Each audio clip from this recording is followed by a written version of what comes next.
자, 우리 예수님은 지금 겟세마네 동산에서 자원에서 로마 군병과 유대 군병들에게 포로가, 다시 말하면 결박되어진 상태로 끌려왔습니다. 끌려와가지고 가장 먼저 간 곳이 어디냐면 바로 이전 대제사장이었던 안나스 집으로 가가지고 신문을 당했어요. 그리고 신문을 당한 다음에 그 이전 대제사장인 안나스가 지금 현재의 대제사장인 가야바에게로 지금 예수님을 보냅니다. 근데 여기서 중요한 구절이 하나 나와요. 여러분 57절 한번 보세요. 마태복음 26장 57절입니다. 예수를 잡은 자들이 그를 끌고 대제사장 가야바에게로 가니 거기 서기관들과 장로들이 모여 있더라. 그렇게 나와 있죠. 지금 여러분 예수님께서 겟세마네 동산에서 기도하다가 결박되어서 지금 털 깎는 어린 양처럼 끌려간 그 시간이 여러분 지금 한 12시 후 정도밖에 안 된 상황이라 말이에요. 그런데 유대인들은 종교법으로 어둠이 가시기 전에는 절대로 모여서 재판을 할 수가 없습니다. 그리고 유대인들은 특별히 재판관의 그런 능력을 가진 사람들은 밤에 2명, 3명이 모일 수가 없어요. 왜? 불법의 재판을 할 수 있을 여지가 있기 때문에. 그런데 지금 예수님께서 잡혀왔어요. 깜깜한 밤이에요. 근데 이미 대제사장 집에는 누구와 누구들이 모여 있었다고 그랬죠? 서기관과 장로들이 모여 있었다는 거예요. 이 모여 있는 이 자체가 그 당시 유대 종교법으로는 불법이라는 거예요. 그런데 더욱 이상한 재판이라는 것은 우리가 이 본문을 통해서 알 수 있는 것이 뭐냐면 여러분 재판이라는 것이 뭐예요? 선과 악을 가리는 거예요. 악한 사람을 골라내가지고 벌을 주고 선한 사람은 억울함을 벗겨주는 것이 재판이잖아요. 그래서 재판이라는 것은 이 세상에서는 어떤 우리 한국으로 말하면 헌법에 기준해 가지고 공정하게 판결을 내리는 거지만 사실 유대인에게 있어서는 하나님의 법, 하나님의 율법이 그들을 판결하는 거죠. 그런데 이들은 지금 대제사장도 그다음에 서기관도 장로들도 캄캄한 이 어둠 밤에 불법으로 모였음에도 불구하고 이 재판이 너무나 우스운 것은 예수님의 어떤 죄를 가리기 위한 것이 아니라 어떻게 하면 명분을 만들어서 예수님을 죽일까 하는 재판이었다는 거예요. 그러니까 이 세상에서는 볼 수 없는 재판이에요. 어떻게 하면 나사렛 예수라는 저 수많은 민중들에게 영향을 일으키고 본인 입으로 자기가 유대인이 기다려온 메시아요 하나님의 아들이라고 그러는데 저 입을 막아야 되겠단 말이에요. 입을 막는다는 것은 죽이는 거죠. 죽여야 되는데 명분이 없는 거예요. 특별히 어떻게 인격적으로 모난 부분도 없고 그렇다고 해서 율법에 어긋난 그런 부분도 없는 거예요. 그러니까 죽이긴 죽여야 되겠는데 어떻게 죽여야 되는지 그들이 고민하고 지혜를 짜서 생각하는 것이 그러면 재판을 하자. 재판을 하는데 무조건 죽이는 쪽으로 판결을 하자. 예. 그래서 그들이 지금 불법 재판을 하는 거예요. 그러니까 이 재판은 선과 악을 가리기 위한 재판이 아니라 예수님을 죽이기 위한 명분을 만드는 불법 재판이라는 거예요. 그래서 이제 예수님께서 그 재판대에 딱 썼습니다. 수많은 증인들이 와서 예수님이 이런 죄를 졌다, 저런 죄를 졌다 이렇게 하는데 이 2명의 증인이 성경상 2명의 증인이 같은 말을 하고 같이 봐야 되는 거예요. 같이 듣고 같이 눈으로 봐야 되는 거예요. 그러니까 현장에서 2 사람이 똑같이 봐야만이 이게 증인으로서 성립된다는 거죠. 성경에서는. 그런데 이 성립이 안 되는 거예요. 근데 나중에 여러분 2 사람이 입을 맞춰가지고 예수님을 신성 모독자로 몰아갑니다. 그때 이제 대제사장이 죽일 명분이 생겼다 이렇게 하고 속으로는 기뻐하죠. 그러면서 나사렛 예수에게 물어보는 거예요. 내가 여호와 하나님으로 너에게 맹세하게 한다. 너 여호와 하나님으로 맹세해라. 네가 진짜 하나님이 보내신 그리스도고 하나님의 아들이냐 이렇게 예수님 앞에 물어봤어요. 그러자 예수님께서 네 말대로 나는 하나님이 보내신 그리스도, 다시 말하면 메시아요. 그 다음에 하나님의 아들이다. 여기까지는 여러분 이제 그냥 우리가 알고 있는 말이에요. 근데 우리 주님께서 요 대제사장과 지금 모여있는 장로들과 서기관들을 깜짝 놀래게 하고 더 열받게 한 구절이 하나 있어요. 그게 뭐냐면 바로 여러분 한번 보세요. 자, 찾아보겠습니다. 60 여러분 4절 보세요. 마태복음 26장 64절. 다 찾았으면 아멘 하세요. 시작. 예수께서 이르시되 내가 말하였느니라. 그러나 내가 너희에게 이르노니 이후에 인자가 권능의 우편에 앉은 것과 하늘 구름을 타고 오는 것을 너희가 보리라 하시니 그랬어요. 자, 예수님께서 너희가 나를 십자가에 죽일 것이다. 그러나 나는 살아나서 하나님 보좌 우편에 앉는다는 거예요. 그러면 하나님 보좌 우편에 앉는다는 것은 유대 종교 지도자들이나 유대 백성에게서는 하나님의 모든 것을 상속받을 하나님의 아들이라는 뜻이에요. 그리고 하늘과 땅과 보이는 세계와 보이지 않는 모든 세계를 하나님 아버지로부터 통치권을 물려받는 것을 상징한다 말이에요. 그러니까 일개 나사렛 예수, 자기들이 생각할 때는 아무것도 아닌 자라고 생각했는데 그가 뭐라고 하냐면 나는 하나님 보좌 우편에 앉을 것이다. 나는 하나님의 공식적인 상속자다. 그리고 또 하나는 내가 뭐라고 했어요? 구름 타고 너희에게 다시 오리라는 거예요. 영광의 구름을 타고 온다는 게 뭐예요? 심판주로 온다는 말이에요. 지금 너희가 나를 심판하지만 나중에는 내가 너희를 심판할 것이다. 그러면 하늘로부터 온 심판주가 큰 거예요? 땅에서 일어난 일개 심판주가 큰 거예요, 여러분? 하늘로부터 온 거지. 오신 분이죠. 하나님의 영광의 보좌에 앉아 있다가 심판하러 오신다고. 영광의 구름 가운데 이 땅에 오신다는 건 심판주를 의미하는 거예요. 그러니까 지금 예수님은 자기를 증언할 때 뭐라고 하냐면 나는 하나님의 아들이요 메시아이면서 하나님께서 만들어 놓으신 그 모든 영화로운 나라를 내가 상속받을 상속자 아들이다. 그 다음에 또 하나는 나는 만물을 심판하는 심판주다. 이렇게 말씀하시는 거예요. 그러니까 일반 백성들은 이 말에 대해서 알아들었을까요? 못 알아들었을까요? 충분히 알아들어요. 우리 이방인들은 이 성경의 근거에서 태어난 사람이 아니기 때문에 이게 무슨 말인가 하지만 유대인들은 어렸을 때부터 성경을 배우기 때문에 하나님 보좌 우편에 앉는다는 이 말하고 그 다음에 영광의 구름을 타고 다시 온다는 이 말은 바로 심판주라는 말인 것을 충분히 알 수 있단 말이에요. 그러니까 그때 그냥 대제사장이 눈이 뒤집어지고 이제부터 더 이상 들릴 필요가 없어요. 그래서 그들이 판결을 했어요. 땅 사형 신성 모독자라는 거예요. 감히 네가 거룩하신 하나님 보좌 우편에 앉아? 네가 상속자야?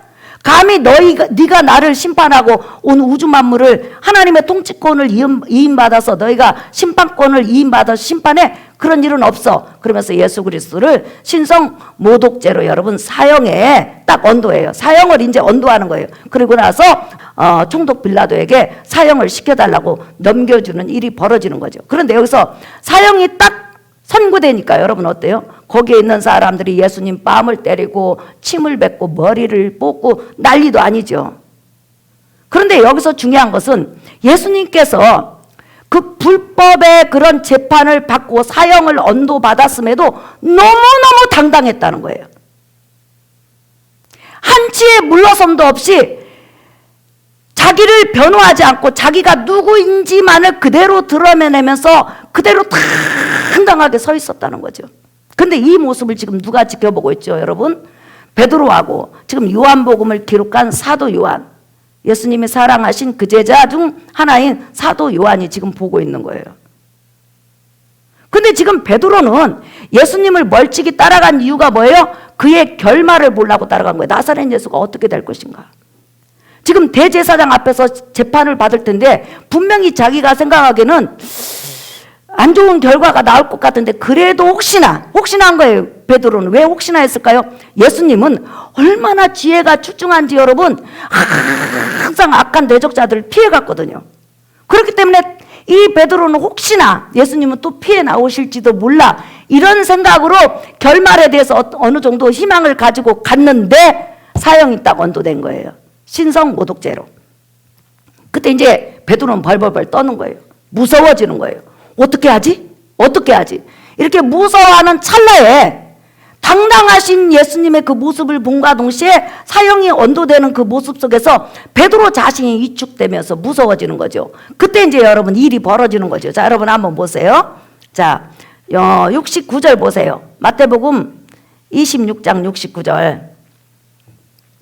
자, 여러분 한번 읽어볼까요? 시작. 베드로가 바깥들에 앉았더니 한 여종이 나와 이르되 너도 갈릴리 사람 예수와 함께 있었도다 하거늘 70절 시작. 베드로가 모든 사람 앞에서 부인하여 이르되 나는 내가 무슨 말을 하는지 알지 못하겠노라 그랬죠. 자, 지금 대제사장 앞에는 여러분 서기관들도 있고 장로들도 있고 그의 하속들도 있고 많은 성전 경비대들이 모여 있어요.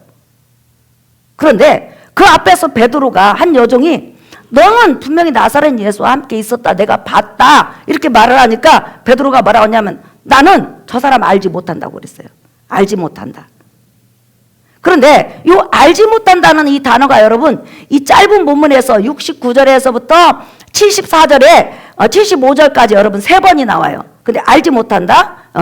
두 번째 이제 여종이 또 물어봐요. 분명히 네가 나사렛 예수와 같이 있었다. 그러니까 베드로가 맹세했다고 그랬어요. 맹세하면서 부인했다고 그랬어요. 맹세라는 것은 유대인들에게서는 여호와의 이름을 두고 맹세하는 거예요. 내가 여호와의 이름을 두고 맹세하니까 나는 절대로 나사렛 저 사람을 알지 못한다. 그러니까 또 한 사람이 있다가 아니다. 너는 분명히 그 당이다. 네가 앞서서 그 나사렛 예수를 쫓아다니는 거 봤다. 그러니까 그 베드로가 뭐라고 했어요? 예수님을 저주하며 또한 맹세하여 이르되 나는 그 사람을 알지 못한다 그랬어요. 근데 이 알지 못한다는 헬라어가 우쿠 오이다는 단어예요. 우쿠 오이다라는 단어인데 이게 무슨 말이냐면 나는 저 사람 생전 처음 본다 이 자리에서 이 말이에요. 3년 반 동안 동고동락을 하고 늘 예수님 앞에서 사람을 해치면서 따라다녔던 베드로가 3번 그 많은 군중들에게 뭐라고 하냐면 나 저 사람 오늘 처음 본다 이렇게 말을 하는 거예요. 그런데 나 저 사람 처음 봐. 내가 하나님의 이름으로 맹세하는데 저 나사렛 예수 오늘 이 자리에서 처음 봐. 자기를 하나님의 아들이라고 하고 그리스도라고 하는 사람은 하나님 앞에 마땅히 저주를 받아야 돼. 나는 저 사람 몰라. 처음 봐. 이렇게 말을 했어요. 이렇게 말이 딱 끝나자마자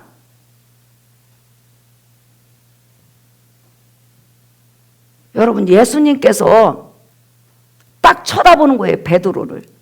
이 말을 하자마자 예수님께서 베드로를 딱 쳐다봐요. 근데 여러분 한번 누가복음 22장 한번 보세요. 누가복음 22장 60절 다 찾았으면 아멘 하세요. 네, 우리 같이 읽어봐요. 시작. 베드로가 이르되 이 사람아 나는 내가 하는 말을 알지 못하노라고 아직 말하고 있을 때 닭이 곧 울더라. 시작. 주께서 돌이켜 베드로를 보시니 베드로가 주의 말씀 곧 오늘 닭 울기 전에 내가 3번 나를 부인하리라 하심이 생각나서 밖에 나가서 심히 통곡하니라 그랬어요. 나는 나사렛 예수를 처음 본다. 하나님의 이름으로 맹세하는데 처음 본다. 만약에 자기가 그리스도라고 하고 하나님의 아들이라고 하면 저 사람 저주받아야 된다. 나 저 사람 처음 본다. 하는데 동시에 닭이 꺾여 울고 그 다음에 예수님께서 베드로를 쳐다보신 거예요. 근데 여러분 이스라엘 닭하고 제가 이스라엘 갔을 때 이스라엘 닭은 이제 주석 같은 거 많이 있지만 이스라엘 닭은 언제 우냐고 물어봤어요. 근데 우리 어렸을 때 닭은 한 3시경, 4시경에 울죠. 그죠? 우리나라 한국은. 근데 이스라엘 닭은요. 저녁 12시 반에 울고 그 다음에 1시 반에 울고 2시 반에 운대요. 12시 반에 울고 1시 반에 울고 2시 반에 운대요. 그게 아마 기후의 변화에 따라서 그렇게 닭들도 그렇게 운다는 거예요. 그런데 너무나 중요한 것은 예수님께서 닭이 몇 번 울기 전에 베드로가 예수님을 3번 부인하리라고 그랬어요. 여러분. 첫 닭이 울 때 또 첫 닭이 울기 전에 그게 몇 번이더라? 네. 예수님께서는 마가복음에 보면 닭이 첫 닭이 울고 2번째 닭이 울기 직전에 네가 나를 3번 부인하리라 그랬어요. 그러면 이 시간이 몇 시쯤 됐다는 거예요, 여러분? 12시 반이 넘어서 1시 반 그 사이라는 거 우리가 알 수 있죠. 그러니까 우리가 하나님의 말씀, 예수 그리스도의 입에서 나오는 이 말씀이 정말로 하나님의 말씀이라는 것은 한치의 오차도 없이 그대로 이루어진다는 거예요. 그래서 예수 그리스도는 바로 하나님이세요. 믿으시면 아멘 합시다. 예. 그러니까 닭이 두 번 울기 전에 네가 나를 세 번 부인하리라 그랬어요. 그래서 베드로가 부인하는 동시에 닭이 울면서 예수님이 베드로를 딱 쳐다봤는데 예수님의 얼굴을 딱 봤어요. 봤는데 여러분, 자, 지금 저기 누가복음 22장 60절 여러분 지금 찾으셨나요, 여러분? 자, 여러분 우리 이제 61절 한번 읽어봐요. 시작. 주께서 돌이켜 베드로를 보시니 베드로가 주의 말씀 곧 오늘 닭 울기 전에 내가 세 번 나를 부인하리라 하심이 생각나서 밖에 나가서 심히 통곡하시니라 그랬어요. 자, 닭이 두 번째 베드로가 부인하고 닭이 두 번째 울었어요. 그때 예수님께서 베드로를 보셨어요. 나 저 사람 모른다.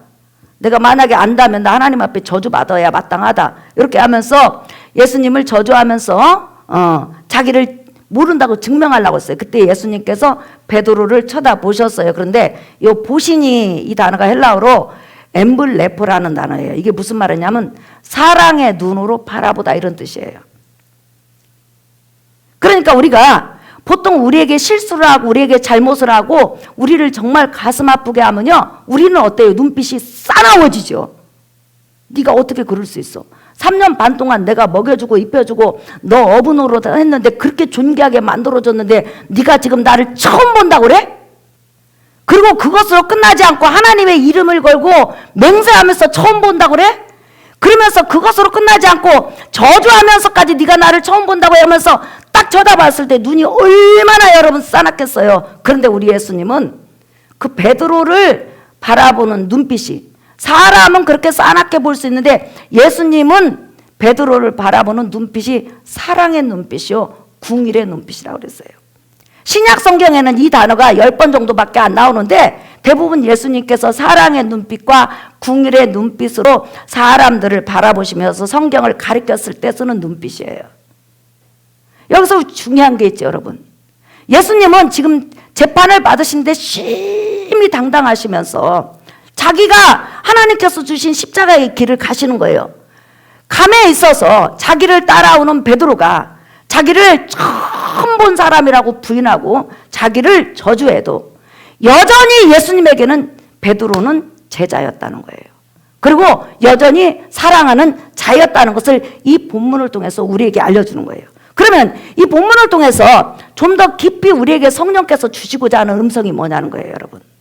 지금 우리가 마태복음, 마가복음, 누가복음, 요한복음을 보면 베드로는 예수님이 육적인 이스라엘의 왕국을 건설한다고 생각했어요.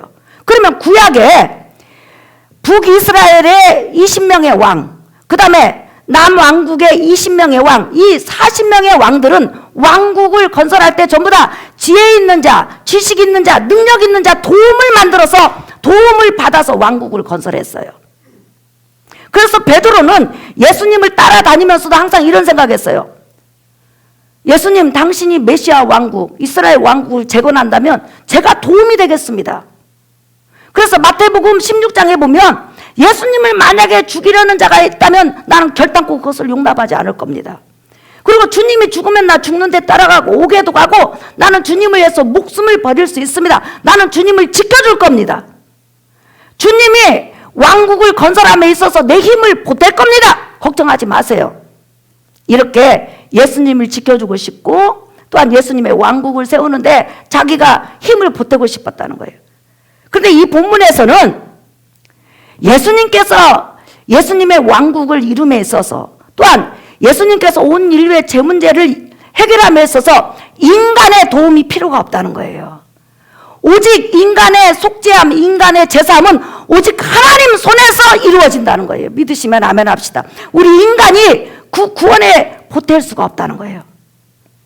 하나님이신 예수님이 시작하셨다면 그 구원도 예수님 홀로 끝맺림 시켜서 우리에게 선물로 구원을 주시고 우리는 믿음으로 받는 거예요. 믿으시면 아멘 하십시다. 그리고 예수 그리스도 영원한 나라에 여러분 그 나라를 세우기 위해서 우리가 예수 그리스도에 대해서 은혜를 받고 하나님께서 주신 그 사랑을 받아서 사랑에 감사해서 주님 앞에 헌신하고 주님 앞에 봉사하고 주님 앞에 나가잖아요. 그런데 내가 그 나라를 세우기 위해서 예수님께 도움을 주는 자는 아니라는 거예요. 우리는 받은 은혜에 대해서 감사해서 감사함으로 헌신하고 감사함으로 예배드리고 감사함으로 찬양하는 거예요. 믿으시면 아멘 하십시다. 그러니까 하나님의 나라는 내가 아니더라도 하나님이 홀로 얼마든지 하실 수 있는데 이루신 구원, 만들어 오신 그 나라에 내가 일원이 되고 내가 그 나라에서 바로 하나님께 영광을 돌리도록 나에게 기회를 주신다는 거예요. 그래서 우리가 찬양을 해도 예배를 드려도 봉사를 해도 은혜 때문에 받은 사랑 때문에 해야 될 줄 믿습니다. 그러니까 우리가 봉사를 해도 헌신을 해도 나의 의가 나타나면 안 된다는 거예요. 여러분, 성찬이 뭐예요? 성찬의 의미가 뭐예요? 성찬의 의미는 여러 가지가 있지만 고린도 교회 사도 바울이 왜 성찬을 지적했어요? 11장에 부자 영혼이나 가난한 영혼이나 아픈 영혼이나 건강한 영혼이나 하나님 앞에서는 그 영혼의 가치는 똑같다는 거예요. 그렇기 때문에 너희 부자들 먼저 와서 성찬한다고 먹고 취하고 가난한 자 없어가지고 굶게 하지 말아라는 거예요. 하나님의 교회에 있어서는 예수 그리스도 보혈로서 구원받은 모든 영혼은 전부 다 똑같이 존귀하고 똑같이 가치가 있다는 거예요. 믿으시면 아멘? 네. 자, 오늘 설교 결론이에요, 여러분. 베드로는 예수님을 도와주고 싶었어요. 예수님을 지켜주고 싶었어요. 예수님이 하는 일에 힘이 되고 싶었어요. 하지만 예수님께서는 이 본문을 통해서 우리에게 말씀하신 거예요. 네가 나를 지키는 것이 아니라 내가 너를 지켜준다. 다시 말하면 하나님이 우리를 지켜주는 것이지 우리가 하나님을 지켜주는 거 아니라는 거예요. 나와 여러분은 죽을 때까지 하나님 앞에 도움을 받아야 되는 존재예요. 하나님 앞에 지킴을 받아야 되는 존재예요. 하나님 앞에 세움을 받아야 되는 존재라는 거예요. 그러니까 우리가 하나님 앞에 섰을 때 아무것도 아닌 거예요. 나의 나된 것은 하나님의 은혜입니다. 나의 나된 것은 하나님의 사랑이고 긍휼입니다. 이것을 보여주는 거예요. 그래서 베드로는 이 바로 예수님 부인하는 사건을 통해서 철저하게 자기는 아무것도 아니구나. 나는 주님을 지킬 수도 없고 주님을 위해서 아무것도 할 수 없는 자였구나. 주님이 내게 은혜 주셔야, 주님이 내게 능력 주셔야, 주님이 내게 지혜 주셔야만이 그래도 예배라도 드릴 수 있고 봉사라도 할 수 있고 하나님께 영광 돌릴 수 있구나. 나는 아무것도 아닌 존재였구나. 이걸 깨달은 거예요. 오늘 고난주간을 통하여서 우리는 지혜도 부족해요. 지식도 부족해요. 우리는 아무것도 아니에요. 그러나 우리 주 예수 그리스도께서 성령 하나님을 통해서 우리에게 지혜를 주시고 능력을 주시고 은혜를 주시고 채워주신다면 우리도 주를 향해서 걸어가는 놀라운 은혜가 있을 줄 믿습니다. 그러니까 주님이 건강도 주셔야 되고 주님이 물질도 주셔야 되고 주님이 지켜주셔야 되고 주님이 우리를 세워주셔야 되는 거예요. 오늘 고난중간을 통하여서 주께서 여러분을 지켜주시고 여러분을 회복시켜주시고 여러분을 세워주시는 은혜가 있기를 예수의 이름으로 축복합니다. 그뿐만 아니라 여러분은 여러분의 힘으로 가정을 세울 수가 없어요. 하나님이 도와주셔야 돼요. 하나님이 은혜 주셔야 돼요. 여러분 기도 속에서 그 울부짖는 그 영혼이 하나님 앞에 회복되고 세워지는 은혜가 있기를 예수의 이름으로 축복합니다. 여러분 우리 복음성가 1228장 우리 미가엘 반주 한번 제가 해볼게요. 여러분 같이 해보겠습니다.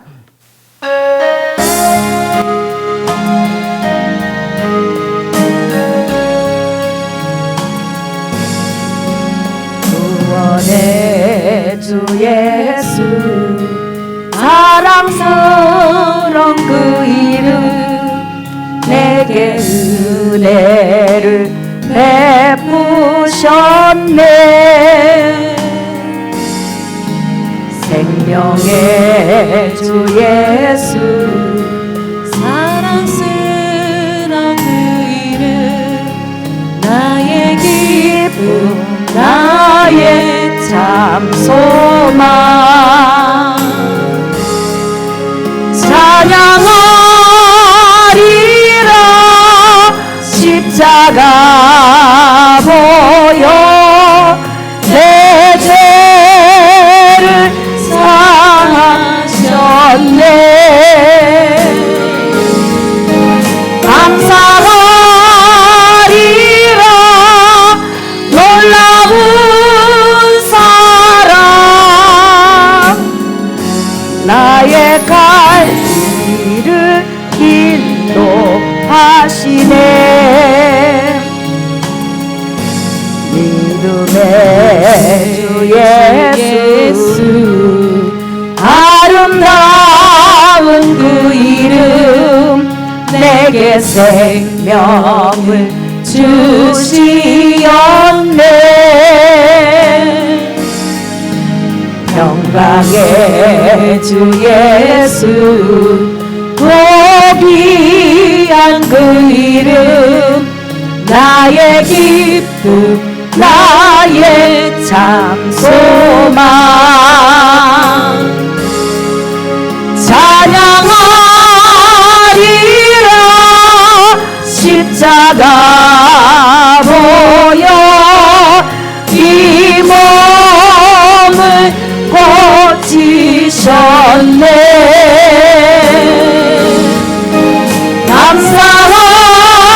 감사하리라. 놀라운 은혜 나의 갈 길을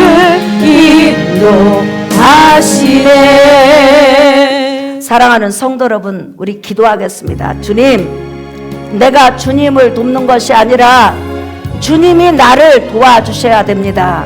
내가 베드로입니다. 나는 이 세상을 살아가면서 지혜도 지식도 능력도 부족해서 주님이 나를 붙잡아 주시지 아니하면, 주님이 나를 도와주지 아니하시면, 주님이 나를 세워주지 아니하면, 주님이 나를 또한 우리 가정을 회복시켜 주지 아니하면 우리는 주님을 제대로 섬길 수가 없습니다. 도와주세요. 회복시켜 주세요. 지켜주세요.